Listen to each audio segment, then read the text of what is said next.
Hello കൂട്ടുകാരെ, ഇന്ന് നമുക്ക് ഒരു തീയൽ വെക്കാം. തക്കാളിക്ക അതിന് വേണ്ടി നമുക്ക് വറുത്തരയ്ക്കാനുള്ള ഒരു മുറി തേങ്ങ, അതിൻ്റെ കൂടെ ഇച്ചിരി പെരിഞ്ചീരകം, ഇച്ചിരി വെളുത്തുള്ളി, ഇച്ചിരി ഉള്ളി, ഇതെല്ലാം കൂടെ വറക്കുക. വറുത്തതിന് ശേഷം പൊടിയേറ്റും ചേർക്കുക. അത് ചേരുവയാണ് 2 സ്പൂൺ മുളക് പൊടി, 1.5 സ്പൂൺ മല്ലിപ്പൊടി, 1/4 ടീസ്പൂൺ മഞ്ഞൾപ്പൊടി, ഇതെല്ലാം കൂടെ മൂപ്പിച്ചെടുക്കുക. മൂപ്പിച്ചെടുത്തതിന് ശേഷം നമുക്കത് അരച്ചെടുത്തുകൊണ്ട് വരാം.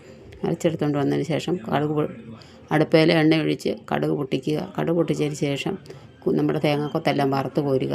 വറുത്ത് കോരണ്ട, അതിൻ്റെ പകുതി മൂപ്പാകുമ്പോഴത്തേനും സവോള, ഉള്ളി, കരിയാപ്പില, പച്ചമുളക് ഇതെല്ലാം കൂടെ വഴറ്റുക. അത് വഴറ്റുന്നതിന് വേണ്ടി ശകലം ഉപ്പ് കൂടി ചേർക്കുക കേട്ടോ.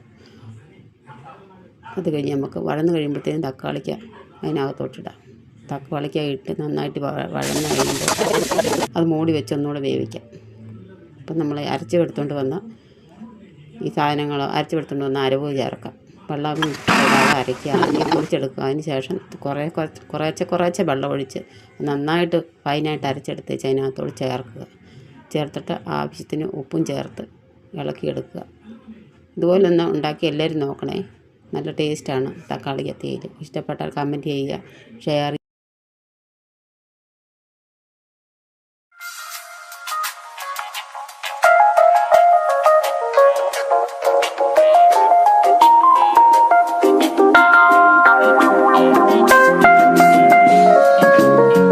Love me, Matthew? I do. Honestly?